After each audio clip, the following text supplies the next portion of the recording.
Street Empire, we legendary. I don't watch television cause it's bad for my health. I don't need help thinking, I can think for myself. Yeah, we living in the world that's turned upside down. All this truth I've been bringing, guess I'm the bad guy now. I be telling y'all a lot, but do you really be hearing me? No, cause in your eyes I'm a conspiracy theorist. I be seeing and hearing you people bad for the knowledge, but y'all be getting offended every time that I drop it. Yeah, I find that ironic cause y'all be flexing and fronting when it comes to the... Hello, welcome again back to the channel. It is so good to see you and to converse with you and to have a conversation with you once again. I do not take this for granted. It is a privilege and it is an honor to be able to have conversation with my brothers and sisters of all ages, all religions, all races of people. It doesn't matter. I'm just happy to have someone to share my thoughts and my beliefs with, and I look forward to hearing what you have to say. Now, if you read the title of today's topic, it is, Are You Under a Spell? Now, this can go in so many directions and it really can be expounded upon on so many levels. But you know me, by now you should know that I like to get things said and done and be on your way. It shouldn't take all day for certain things. So, with that in mind, let's go ahead and jump in to the topic of today. Now, when you think about spells, you think about witches, you think about warlocks, you think about, witches that fly on brooms, or just for the fun witches that we can probably identify with as Bewitched. So I'm a Disney kid. And with that being said, that imagination, seeing good versus evil, how things actually work out.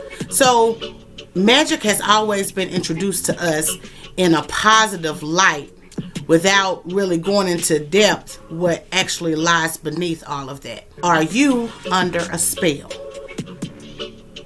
And so let's dive a little deeper into that. We have televisions, we have radios, and these things have evolved over time. And I took a few notes just so I could have some information about when these things came to pass. Now, it appears that it was the radio first. TVs were not in existence. There were airwaves and radios, and originally those radios were used in the time of war, in the military. But then after some time, they evolved from just using it for military use to a household device, whereas you could get the updated news, where you could get information, where you could know what was going on throughout the airwaves. After that, it had moved on to a little bit deeper, where you were able to listen to the radio and listen to the fights. You were able to listen to different lectures on there, and that was the primary device used as entertainment back in the day. And so after the evolution of the radio, I believe it was in 1926, RCA came out with an announcement stating that there will be a new company, and that company would be called the National Broadcasting Company. Now, if we go back just a little bit, in 1948, only 1% of American households had at least one television. This was in 1948. A year later, that number had climbed to 9%. That was in 1950. So by 1960, over 90% of American households had at least one television in the home. networks began to form. Information, more news broadcasters, more platforms, more entertainment, more TV shows began to evolve during that time. So we went from the radio to the television. I can probably say the majority of households have more than 2 televisions in their house at this time. So why is all that important? So what? People got TVs. People listen to the radio. So what? TV can talk to you. The radio can give you messages and give you signals. But you can't talk to the radio and you can't talk to the TV. I mean, you can, but just do it by yourself because we might think something is a little wrong. But what my point is that what we see and what we hear is absorbed into our minds. The mannerisms of the actors or the actresses or the political figures, we actually study that without even knowing. And we begin to emulate those things that we see, whether it's comedy, whether it's more of a documentary, the way it's being presented, or whatever it is, sports, whatever it is. If you think about it, I don't watch sports, but if you think about it, I do know that a lot of times players will go back and they will rewind different plays, or they will look at someone who they aspire to be or they admire, and they keep playing it over and over again so they can try to figure out and perfect their skill, perfect their craft. And so television and radio has really evolved over the last couple of years. Now, that was back then. I remember in the 90s, my mom going out to buy a computer. And during this time, the internet wasn't popular. You actually had AOL, American Online, where they would give you a CD-ROM that you would have to put in there in order to access the internet. Then they evolved and went to DSL, dial-up. And sometimes you couldn't get a connection. Now we have advanced, about 20 years later, we've advanced to where we have wireless, where we have towers, cell towers, and we have 5G networks, and we have all of these networks that we can access information. We can watch TV at the split of a blink. So that information can go out. And that can be good, used for both good and bad. But if you look at the influences over the years, if I'm not mistaken, I believe it was in the 70s when the era of sexuality flourished. That's when you typically saw men and women doing sexual activities on TV. They were more intimate. I remember the Flintstones back in the day, and I still watch the Flintstones. I'm a subscriber to Boomerang. Stop playing. Jetsons, Top Cat, Scooby-Doo. Stop. But anyway, Wilma and Fred, they had their own separate beds. When you look at some of the older sitcoms, like Dick Van Dyke and Bewitched and things like that, they had their separate bedrooms. But it wasn't until the 70s that sex was publicized, or not publicized, but it was made public to or on these devices such as the TV. And the more we started seeing that, the more comfortable we got with being a little bit more sexual out in public. We were more comfortable within our sexuality in the 1970s, and it has evolved since then. So we fast forward to now. The powers that be own certain networks. So you can't say certain things. They own certain platforms, so you have to really be careful about what you're hearing and what you're saying.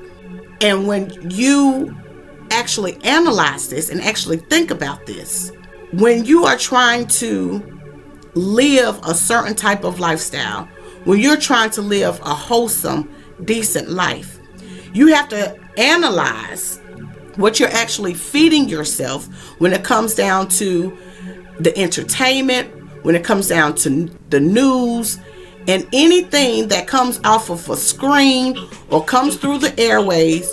You have to filter that like a grain of salt. Because what happens if you don't is that you begin to take on the traits of people that you may admire. Characters, because these actors and actresses are what? They play a character. And then you have to think about, okay, with these roles that they have accepted to play, what is the writer's intent? What is the writer trying to portray? We don't think that deeply when it comes down to entertainment or when it comes down to the television or radio. We just want to relax. We just want to listen to. We just want to watch. We ain't worried about all that, but we have to. Because that is a part of the mind control. That is a part of the programming. When your grandmother's show came on back in the day, and y'all was running in and out the house, you and your siblings or cousins or whatever, y'all running in and out the house, she'd say, y'all go somewhere and sit down.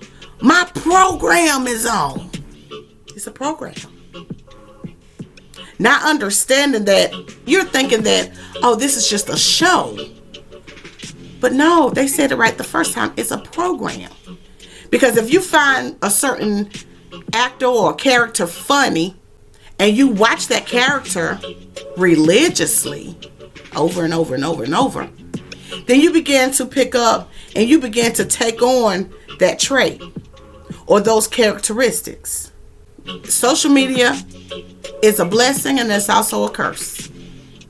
But look at our children. And notice I said children and not kids, because kids are baby goats. If you pay attention, they're in their screens. They don't go outside and play. They are inside of their screens. They are being programmed by social media, different influencers. There's even a campaign, I believe, that Dove has for young girls, because a lot of these girls feel insecure and feel less than because they're not looking like the Instagram models. They're not looking like what they see online. They want to be what they see. And when they can't accomplish that, then they go into a depression. They feel like they're not good enough. It's the same with adults. A lot of sicknesses that we have today in today's society, some of it is hereditary.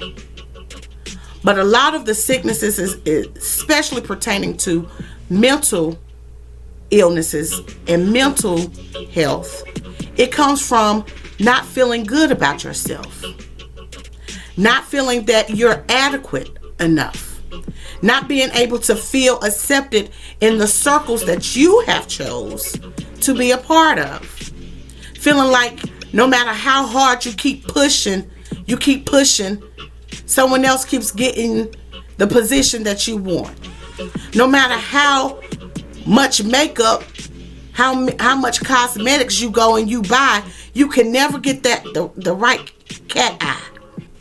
You don't look like the magazine. The outfit look different on her. It don't look the same on me. And those are influences that we have seen and that we have heard. And when we cannot get to that level, when we cannot achieve being something we're not, that plays a role in our mental health. So we have to be careful of what we are digesting. You have to have a strong mind. One more fact, and you know I'm gone. I love music. My mom told me the night before she went into labor with me, her and my father stayed up all night singing songs all night long. So I had no choice but to love music. My mom sings. She hits notes like Patti LaBelle and Mariah Carey. Yeah, she's that one. I will always love my R&B. I love R&B. Although that's like third on my list, maybe fourth now, because I've had to rearrange some things just so my mind will not go to where it's not supposed to go. There were certain songs that would really trigger me or get me into a certain mindset or a certain mood. I used to sing in a band, and we used to travel, and we had to do a lot of rehearsing and a lot of practices. And I remember one song in particular. I mean, I love the song. I love the artist. Jill Scott came out with this song called Crown Royal on Ice. And that song, I said, y'all, I can't sing this. I can't sing this. This song do something to me. I can't sing this song.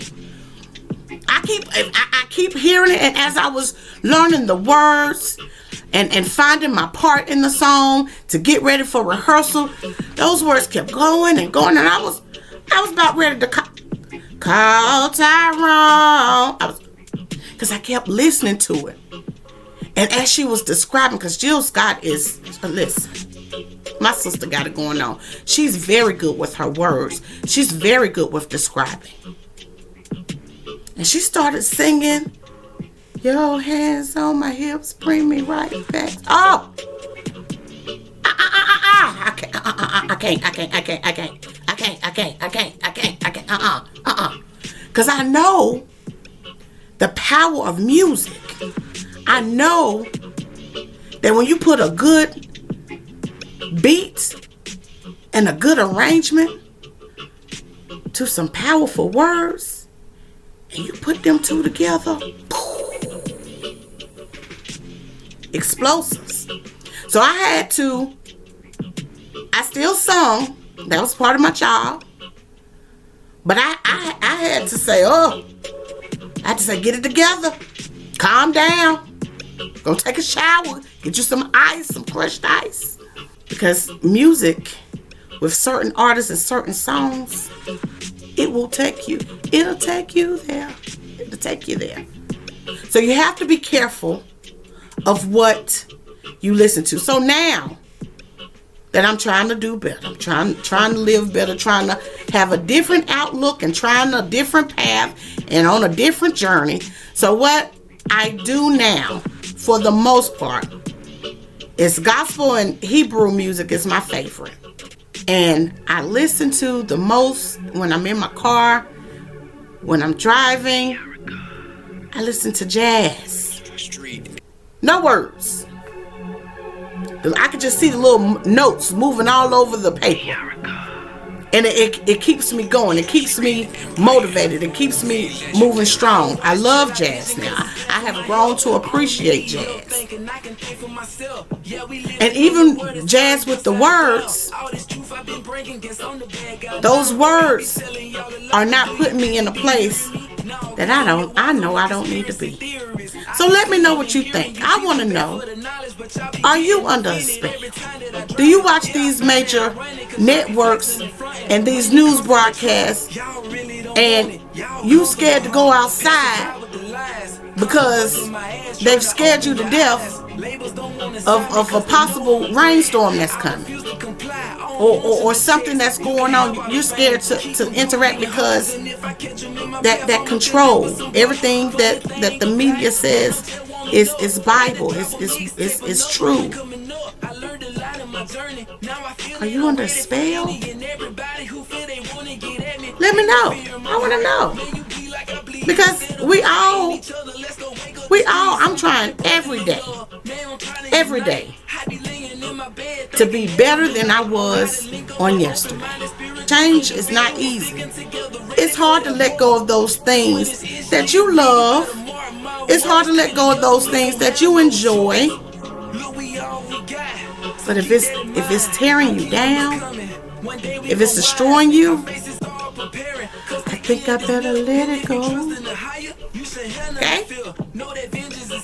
You already know what to do. Please subscribe. Hit the notification bell. Comment below. And I will see you in the next video. God bless. I love you. I'ma go harder and harder till the day I stop breathing on this album right here. I'm going in on these heathens. You created a monster and don't even know it. My name is Yarika the Chosen.